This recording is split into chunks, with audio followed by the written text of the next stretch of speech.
Welcome student. आज जो हम डिस्कस करने वाले हैं वो है blood related disorder. This is the last chapter, this is the last topic of your chapter. Okay, ये चैप्टर का लास्ट टॉपिक है।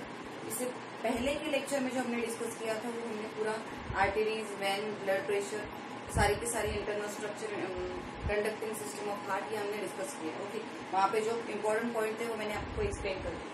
नाउ अभी ये जो लास्ट टॉपिक है, ये लास्ट टॉपिक में आपको कौन से पॉइंट इंपॉर्टेंट है वो सिर्फ मैंने बोर्ड पे लिखे।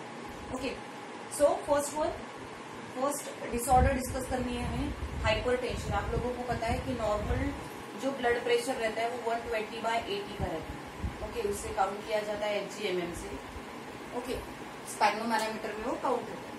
तो जो हाइपरटेंशन होता है, ये जो नॉर्मल रेट है, इस नॉर्मल रेट से it increase the blood pressure than the normal blood pressure. अगर ब्लड प्रेशर का रेट बढ़ रहा है नॉर्मल ब्लड प्रेशर से, then it is called as hypertension. इसे हम बोलेंगे हाइपरटेंशन। तो हाइपरटेंशन किसे बोल सकते हैं हम कि नॉर्मल जो 120 है, 120 से होके अगर ये 140 गया और 80 से होके अगर 90 गया, मतलब अगर ये 140/90 हुआ, then it is called as hypertension. Okay, hypertension, इसे हम बोलेंगे हाइपरटेंशन। तो वो नंबर काउंट कर लेना आपने, मतलब इसका जो नंबर है वो इम्पोर्टेंट है कि 140/90 it is the exact volume of hypertension. Hypertension इसे हम बोलेंगे। नाउ एक्सेसिव हाइपरटेंशन होता है, एक्सेसिव मतलब इससे भी ज्यादा अगर बढ़ जाए, then it is called as excessive hyper blood pressure. Excessive blood pressure which is denoted by 220/120। अगर सिस्टोलिक 220 हो जाए और डायस्टोलिक 120 हो जाए, then this kind of blood pressure is called as excessive blood pressure. उसे हम क्या बोलते हैं? एक्सेसिव ब्लड प्रेशर बोलते हैं। ओके, नाउ अब एक्सेसिव ब्लड प्रेशर क्रिएट होने के लिए या फिर ये डिसीज होने के लिए कौन सी चीजें रिस्पॉन्सिबल होती है और विच सिचुएशंस आर रिस्पॉन्सिबल और all these kind of hypertension. Okay, so hypertension cause करने के लिए जो चीजें रिस्पॉन्सिबल है वो है atherosclerosis, okay, arteriosclerosis, then atherosclerosis. आप लोगों को इसके मीनिंग पता है, आर्टेरियोस्क्लेरोसिस, अथेरोस्क्लेरोसिस।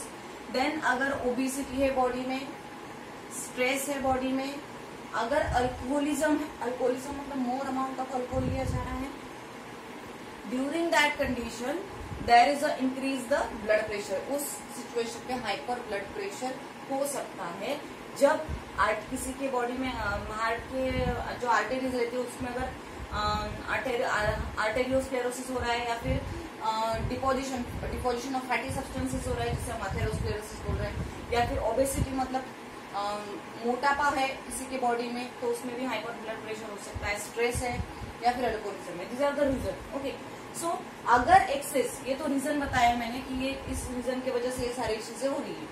अगर एक्सेसिव ब्लड प्रेशर है, अगर कोई ब्लड प्रेशर, किसी के बॉडी का ब्लड प्रेशर 220/120 हो गया, तो then what kind of situation is create there? तो वहां पे क्या होगा? Rupturing blood vessels of eye, जिसे हम कलर ब्लाइंडनेस भी बोल सकते हैं, या फिर ब्लाइंडनेस आ सकता है उस पर्सन में। आईज की जो वेसल्स है वो रप्चर हो सकती है because of this kind of blood pressure, अगर वो 220 हो गया। Coronary artery disease, then nephritis मतलब आप लोगों को पता है nephritis related to a kidney disease. किससे रिलेटेड है? किडनी से रिलेटेड डिसीज है। Then stroke of paralysis, brain में स्ट्रोक होके पैरालिसिस भी कॉज हो सकता है, या फिर हार्ट अटैक। ओके, तो हाइपरटेंशन की वजह से ये सारी चीजें, ये सारे सिम्टम्स आपको वहां पे दिखेंगे, ये सारी चीजें वहां पे होंगी। रप्चरिंग, ब्लाइंडनेस आ सकता है, पैरालिसिस हो सकता है, या फिर किडनी फेलियर हो सकता है, या फिर हार्ट फेलियर हो सकता है because of the hypertension. Now second disease और second related disorder is coronary artery disease. उसे हम क्या करेंगे?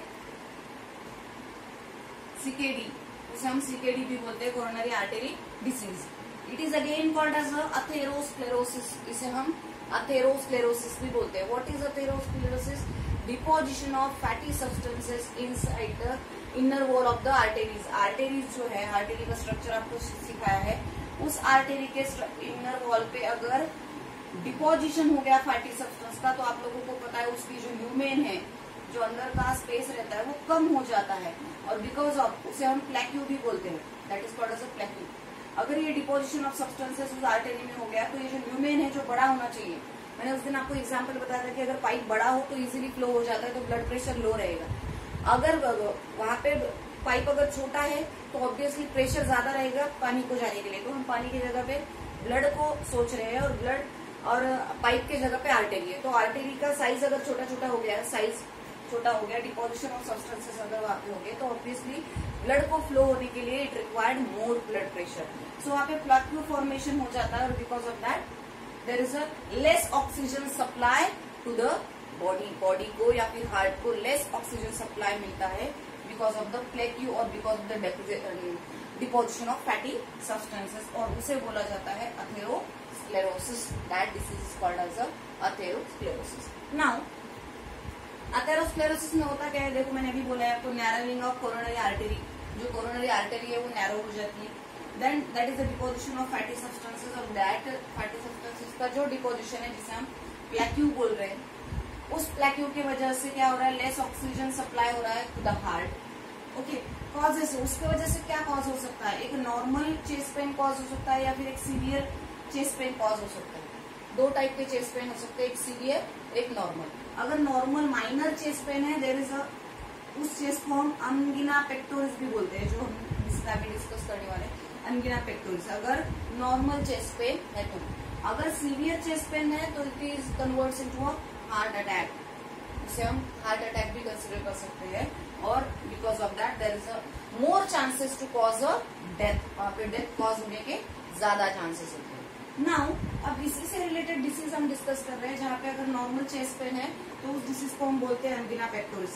That disease is called as a angina pectoris. क्या होगा यहाँ पे, चेस्ट पेन हो रहा है, चेस्ट पेन की वजह से क्या होता है, देयर इज अ डिस्कम्फर्टनेस और tightness due to the reduction in blood supply, narrow and hardening the arteries.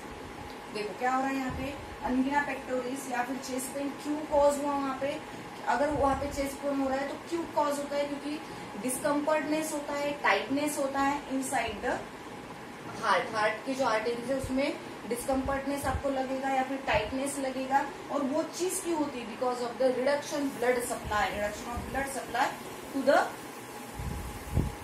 Heart. और ये उस हार्ट के ब्लड सप्लाई के नैरो हो जाने की वजह से वहां पे जो ब्लड वेसल्स रहती है, आर्टरीज रहती है, वो कैसे हो जाती है, नैरोड एंड हार्डन हो जाती है आर्टरीज, और इसे हम बोलेंगे अंगिना पेक्टोरिस। वहां पे ये सिचुएशन कैरी आउट होगी अंगिना पेक्टोरिस। अब अंगिना पेक्टोरिस के जो सिम्टम्स है वो क्या होते हैं, there is heaviness and severe pain in the chest. कभी कभी हेवीनेस और सीवियर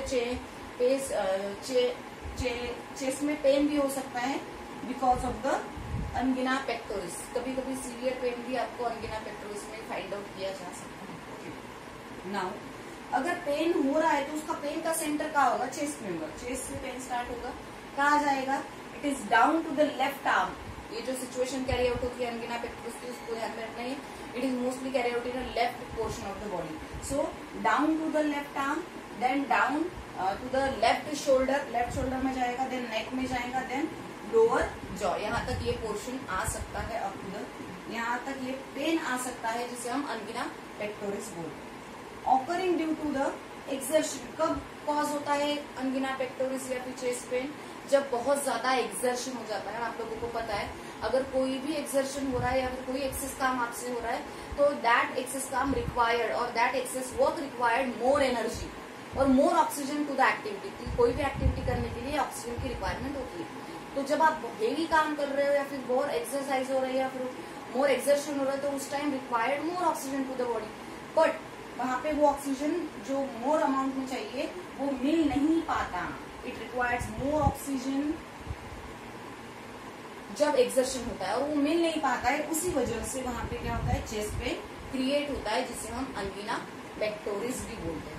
और ये जो अंगिना पेक्टोरिस है, ये अगर नॉर्मल चेस्ट पेन रहा तो ये डिसअपियर हो जाता है आफ्टर अ रेस्ट। अगर आप थोड़ी देर रेस्ट कर लो तो ये नॉर्मल कंडीशन में आ जाएगा, वहां पे कोई भी सीवियर कंडीशन या फिर सीवियर स्टेज कॉज नहीं होगी। नाउ लास्ट वन डिसीज है, डिसऑर्डर है हार्ट फेल्यूर। क्या होगा हार्ट फेल्यूर में, it is a congestive heart failure, it is known as a CHF, congestive heart failure. क्या होता है यहाँ क्यों कॉज होता है heart failure? It is because of the progressive weakening of the heart muscles. जो heart की मसल्स है वो अगर कंटिन्यूस वीक होती रही, प्रोग्रेसिवली वीक होती रही, then there is a more chances of weakening of heart muscle. Heart की मसल जो है वो वीक हो जाएंगी और उस सिचुएशन की वजह से क्या होगा, वहां पे हार्ट फेल्यूर हो सकता है। ओके, तो हार्ट फेल्यूर होने के लिए कुछ रीजंस ये है। अगर वहां पे किसी पर्सन में हाइपरथायरॉयडिज्म रहेगा तो भी हार्ट फेल्यूर हो सकता है। अगर क्रोनिक कोई इन्फेक्शन बॉडी में है तो भी हो सकता है। टॉक्सिन्स अगर बॉडी में प्रेजेंट है तो भी हो सकता है। अगर सीवियर एनीमिया है, मतलब ब्लड की बहुत कम ब्लड अगर बॉडी में प्रेजेंट है, उसे हम एनीमिया बोलते हैं, तो वो भी सिचुएशन अगर वहां पे रही तो हार्ट फेल्यूर होने के चांसेस ज्यादा है। तो ये पॉइंट आपके लिए इम्पोर्टेंट है। हार्ट फेल्यूर किसे बोल रहे हैं हम? Progressive weakening of heart muscle. Heart की जो मसल है वो कंटिन्यूस अगर बहुत ज्यादा स्पीडली वीक होती गई तो वहां पे हार्ट फेल्यूर हो सकता है। It is denoted by congestive heart failure, CHF। ध्यान में रखना what is CHF। Now next we have to discuss about the ECG। It is electrocardiograph. आप लोगों ने 12th में ये पूरा डिटेल में पढ़ा है। मैं तो इसमें से सिर्फ आपको जो पॉइंट इंपॉर्टेंट है वही बता रही हूँ कि ECG का मतलब है इलेक्ट्रोकार्डियोग्राफ। व्हाट इज इलेक्ट्रोकार्डियोग्राफ और what is electrocardiography? It is what, क्या बोलेंगे हम?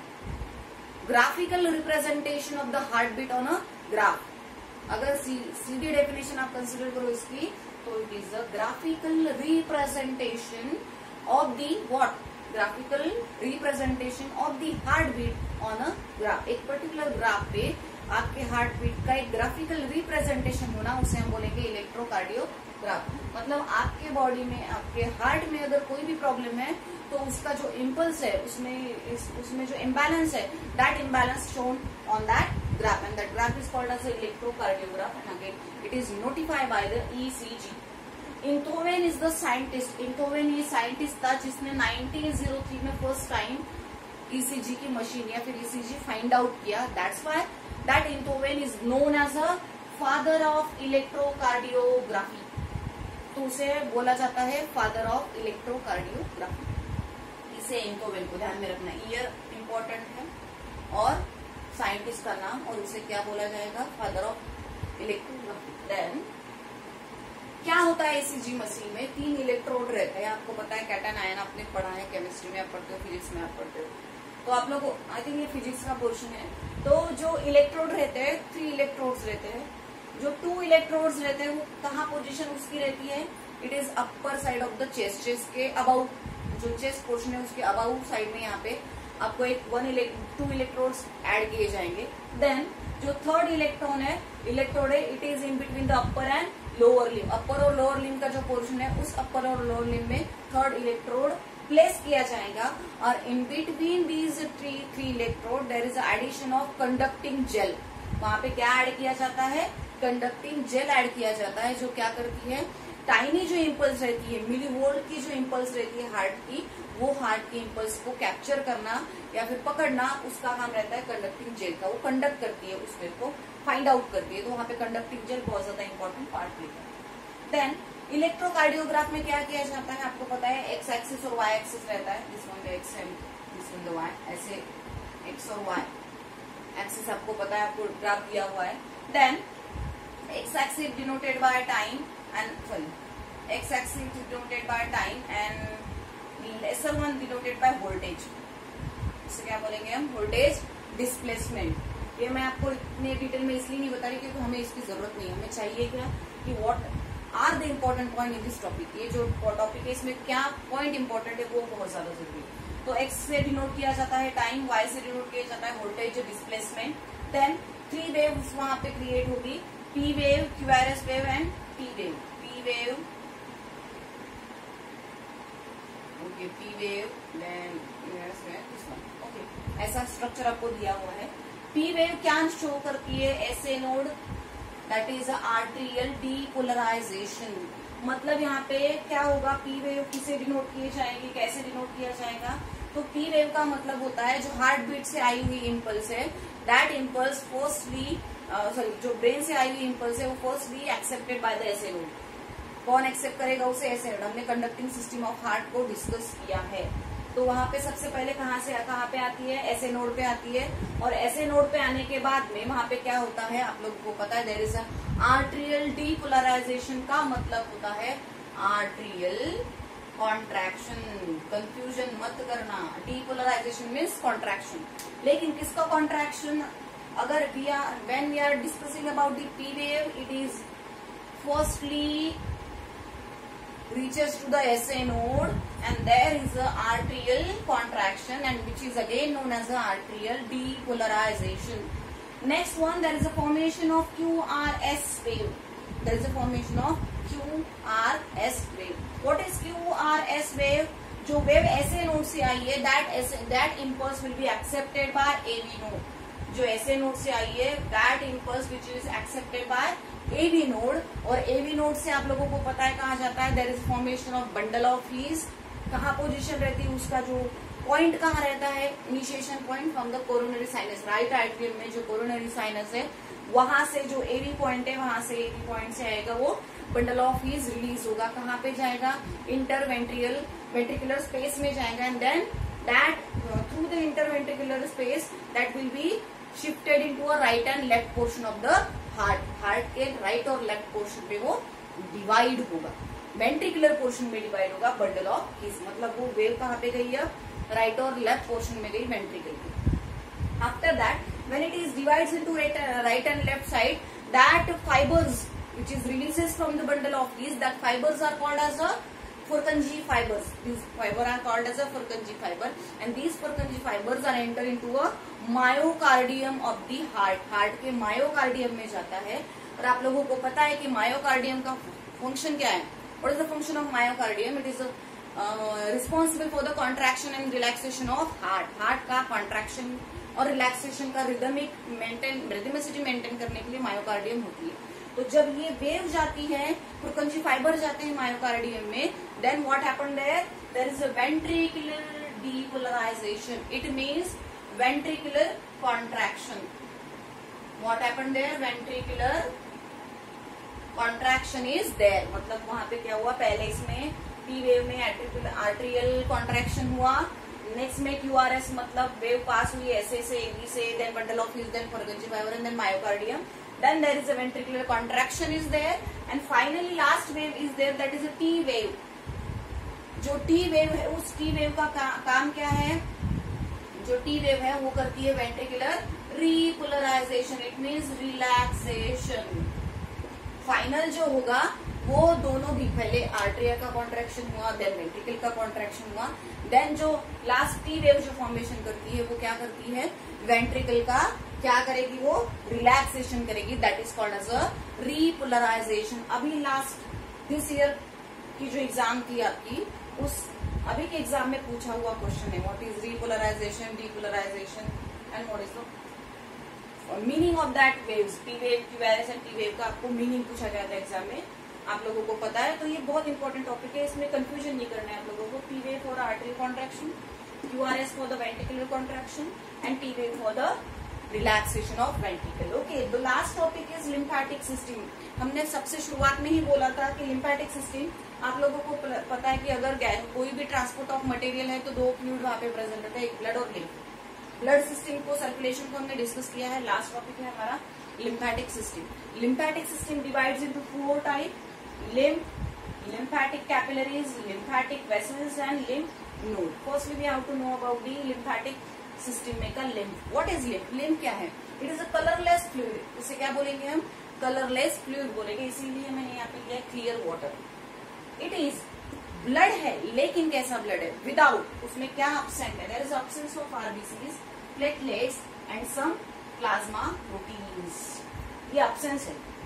Blood है लेकिन माइनस ऑफ दीज, ये सब वहां पे एब्सेंट है, और बाकी जो बचा हुआ है क्लियर फ्लूइड उसे हम बोलेंगे लिम्फ। इस लिम्फ में जो अदर टिश्यूज रहते हैं, अदर सेल्स रहते हैं, cells are bath into that lymph, उसमें नहाते हैं, बात करते हैं, तो लिम्फेटिक कैपिलरीज क्या बोलेंगे, कहाँ पे लिम्फेटिक कैपिलरीज प्रेजेंट रहती है? Lymphatic capillaries are present in all the tissue spaces. जो टिश्यू के बीच में जो स्पेसेस प्रेजेंट रहती है, उन टिश्यू स्पेसेस के बीच में आपको मिलेंगे लिम्फेटिक कैपिलरीज।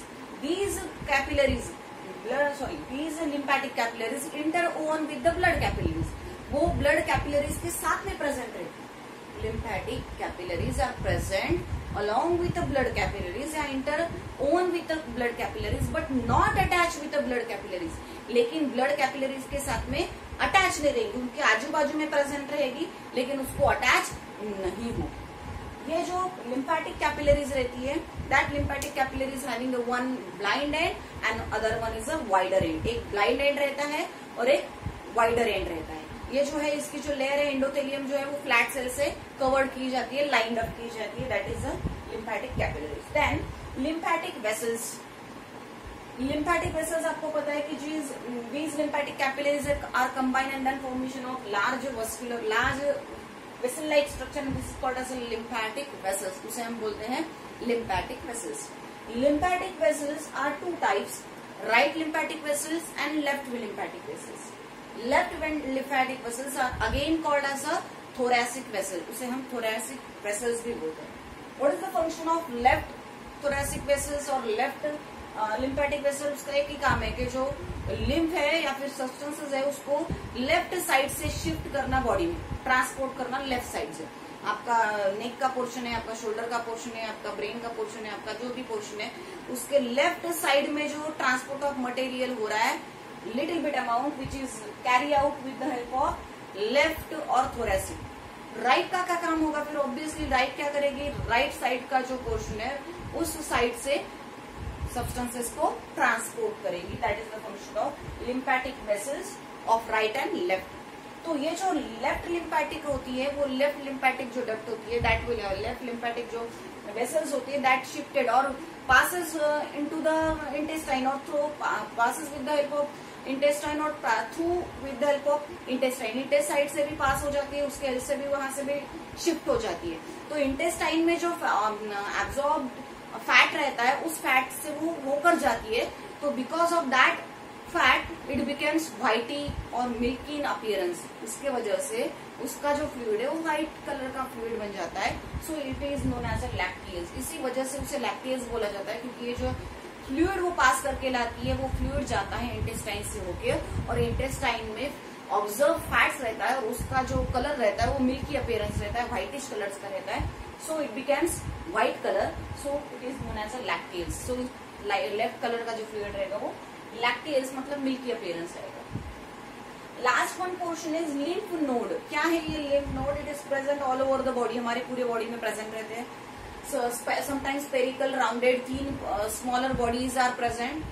कौन से पोर्शन में ज्यादा प्रेजेंट रहेगी? It is present in neck, armpit, brawn. Okay, ये हमारे बॉडी के इतने पोर्शन में ज्यादा अमाउंट में प्रेजेंट रहती है. देन इट प्रोड्यूसेस, क्या प्रोड्यूस करती है? Lymphocytes and antibodies. हमारे बॉडी के आप लोगों को पता है कि macrophages, lymphocytes and antibodies are the very much important portion of the immunity system. हमारे इम्यूनिटी सिस्टम के बहुत ज्यादा इम्पोर्टेंट सेल्स है जो क्या करते हैं, जो फॉरेन सब्सटेंसेस है, डस्ट पार्टिकल है या फिर माइक्रो ऑर्गेनिज्म है which are not good for a body. These microorganism or these foreign substances which is engulfed or destroyed by the macrophages or lymphocytes or antibodies. तो हमारे body में antibodies और lymphocytes produce करने का जो काम है वो किया जाता है. वो कौन करता है? लिम्फ नोड करते हैं. जो हमारे बॉडी में जो डर्टी सब्सटेंसेस है, पार्टिकल्स है, फॉरेन सब्सटेंसेस है, बैक्टीरियाज है जो हमारी बॉडी के लिए हार्मफुल हो सकते हैं, तो उन बैक्टीरिया को एनगल्फ करने का, डिस्ट्रॉय करने का काम ये करती है. तो ये बॉडी में बनाने का काम करेंगे लिम्फ नोड. और here it is your chapter will be completed.